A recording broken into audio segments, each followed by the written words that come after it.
নমস্কার বন্ধুরা, test best রেসিপিতে সবাইকে স্বাগত।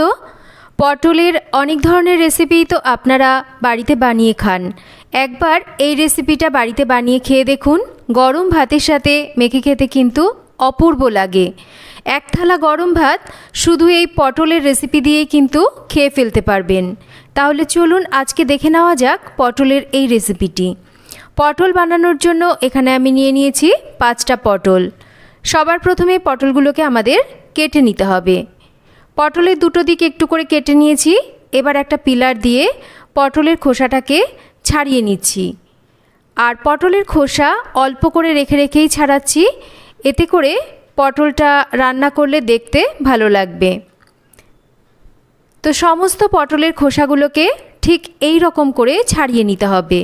একটু করে খোসা রেখে পটলটাকে ছাড়াতে হবে। তো আমি সমস্ত পটলের খোসাগুলোকে ঠিক এই রকম করে ছাড়িয়ে নিয়েছি। এবার এই পটলগুলোকে আমি একটু চিড়ে নেব। তার জন্য পটলের দুটো দিককে দেখুন এই রকম একটু করে চেরা লাগিয়ে নিচ্ছি। আর যদি পটলের দুটো দিক একটু করে এরকম চেরা লাগিয়ে নেওয়া হয় তাহলে কিন্তু রান্নার পর এর মধ্যে মশলাপাতিটাও ভালো করে ঢোকে আর পটলটাও খুব ভালো করে সেদ্ধ হয়। ঠিক এই রকম করে পটলগুলোকে চিড়ে নিতে হবে, একটু খেয়াল করে দেখবেন। এবার এই পটলের মধ্যে সামান্য করে একটু লবণ আমি মাখিয়ে নিচ্ছি। হলুদ দিচ্ছি না। হলুদ দিলে অনেক সময় নয়, সব সময় দেখবেন যে পটল ভাজতে গেলে তেলটা পুড়ে কালচে হয়ে যায়, তাতে রান্নার রঙটাও কিন্তু ভালো আসে না। তাই আমি সামান্য করে একটু লবণ মাখিয়ে পটলটাকে রেখে দিচ্ছি। এবার রান্নাটা শুরু করছি। তার জন্য তেল গরম করে নেব।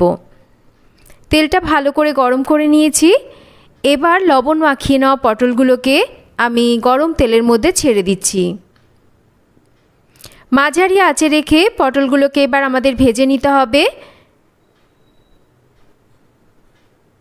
পটলগুলোকে উল্টে পাল্টে বেশ একটু এই রকম পটলের গায়ে যখন সোনালি রং ধরবে ততক্ষণই কিন্তু পটলগুলোকে ভেজে নেব। খুব বেশি কিন্তু পোড়া পোড়া করে ভাজবো না। পটল ভাজা হয়ে গেছে, এবার পটলগুলোকে তুলে নিতে হবে। এবার পটলে দেওয়ার জন্য একটা মশলা তৈরি করে নিচ্ছি। মিক্সিং জারে দিয়ে দিচ্ছি 2 ধরনের সর্ষে আর তার সাথেই দিচ্ছি এখানে পোস্ত। আমি এখানে সর্ষের চাইতে পোস্তর পরিমাণটা একটু বেশি ব্যবহার করছি, আপনারা চাইলে সমপরিমাণ দিতে পারেন। সামান্য লবণ দিয়ে প্রথমে এই সর্ষে পোস্তকে শুকনোভাবে আমি একটু গুঁড়ো করে নিয়েছি। এতে করে কিন্তু মশলা বাটাটা খুব মসৃণ হবে। দেখুন একদম সুন্দরভাবে কিন্তু সর্ষে পোস্তটা গুঁড়ো হয়ে গেছে। এবার এর মধ্যে আরও কিছু মশলা আমি অ্যাড করব। দিয়ে দিচ্ছি এখানে নারকেল কোড়া। আমি যে পরিমাণ পটল রান্না করছি তার জন্য কিন্তু এইটুকু মশলাই যথেষ্ট। দিয়ে দিচ্ছি এখানে 4-5টা কাঁচা লঙ্কা আর অল্প করে একটু মোটামুটি এখানে আমি একটা মাঝারি মাপের টমেটোর অর্ধেক দিয়েছি। আর তার সাথে সামান্য জল দিয়ে এবার একটা মিহি পেস্ট আমি তৈরি করে নেব। দেখুন মশলাটার কিন্তু একদম মিহি পেস্ট আমি তৈরি করে নিয়েছি।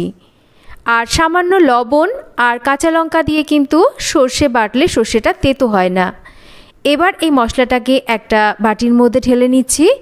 এই মশলার মধ্যে সামান্য একটু হলুদ, খুব বেশি হলুদ নয়, তাতে রান্নার কালারটা নষ্ট হয়ে যাবে। স্বাদ মতন লবণ দিচ্ছি, আর লবণটা একটু বুঝে দেবেন যেহেতু মশলা বাটার সময়ও কিন্তু লবণ আছে। স্বাদ মতন মিষ্টি আর মশলার পাত্রটাকে ধুয়ে অল্প করে জল দিচ্ছি, বাকি জলটা রেখে দিচ্ছি, পরে রান্নায় ব্যবহার করব। এবার ভালো করে এই মশলাগুলোকে মিশিয়ে নিতে হবে। মশলা আমাদের তৈরি হয়ে গেছে, চলুন এবার রান্নাটা শুরু করা যাক। এবার পটল ভাজা তেলের মধ্যে দিয়ে দেব সামান্য একটু কালো জিরে আর তার সাথেই দেব 2টো চিড়ে নেওয়া কাঁচা লঙ্কা, 3-4 কোয়া থেতো করে নেওয়া রসুন। যদি আপনারা নিরামিষ খেতে চান তাহলে কিন্তু রসুনটা বাদ দিয়ে একই রকম করে রান্নাটা করে খেতে পারবেন। তো রসুনটাকে একটু কাঁচা লঙ্কা কালো জিরের সাথে একটু লাল লাল করে ভেজে নিয়েছি।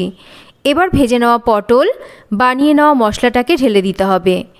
এবার একটু ভালো করে মশলাটাকে কষিয়ে নেব। তবে ভয় পাওয়ার কিছু নেই, সর্ষে আছে, আপনারা ভাবতে পারেন সর্ষেটা কষানোর ফলে তেতো হয়ে যাবে, একদমই তেতো হবে না। দেখুন মশলা থেকে তেল ছাড়তে শুরু করেছে, আমাদের মশলা কষানো হয়ে গেছে। যে মশলার পাত্র ধোয়া জল আমার রয়ে গেছে সেই বাকি জলটাকে আমি এখানে দিয়ে দিচ্ছি পটল সেদ্ধ হওয়ার জন্য। জলটাকে দিয়ে ভালো করে একটু মিশিয়ে নিচ্ছি। এবার আমি ঢাকা দিয়ে রান্না করব পটল সেদ্ধ হয়ে আসা অবধি। 7-8 মিনিট আমি রান্না করে নিয়েছি। 7-8 মিনিট পর ঢাকাটা সরিয়ে নিচ্ছি। দেখুন পটলগুলো কিন্তু একটু চেক করে নিচ্ছি, সুন্দরভাবে সেদ্ধ হয়ে গেছে আর গ্রেভিটাও কিন্তু বেশ মাখো মাখো হয়েছে, তেলটাও ওপরে ভাসতে শুরু করেছে। তো পটল কিন্তু আমাদের একদম রেডি। আপনারা বাড়িতে একটু অনেকভাবেই পটল রান্না করে খান। একবার এই রকম আমার মতন করে পটল এই রেসিপিটা বানিয়ে খেয়ে দেখুন। গরম ভাতে কিন্তু মেখে খেতে অপূর্ব লাগে। তো কেমন লাগলো রেসিপিটা একটা কমেন্ট করে জানাবেন। আর রেসিপি ভালো লাগলে একটা লাইক করবেন, শেয়ার করবেন রেসিপিটা। আর যদি চ্যানেল সাবস্ক্রাইব করা না থাকে চ্যানেলটাকে সাবস্ক্রাইব করবেন। সবাই ভালো থাকবেন। আবার ফিরে আসবো নতুন কোনো রেসিপি নিয়ে। আর আপনারা যদি অন্য কোনো পটলের রেসিপি জানা থাকে বা জানেন আমাকে অবশ্যই করে কিন্তু সেই রেসিপিটা জানাতে পারেন। আমি চেষ্টা করব আপনাদের রেসিপিগুলো শেয়ার করার। তাহলে আজকে এই পর্যন্তই। আবার ফিরে আসবো নতুন কোনো রেসিপি নিয়ে।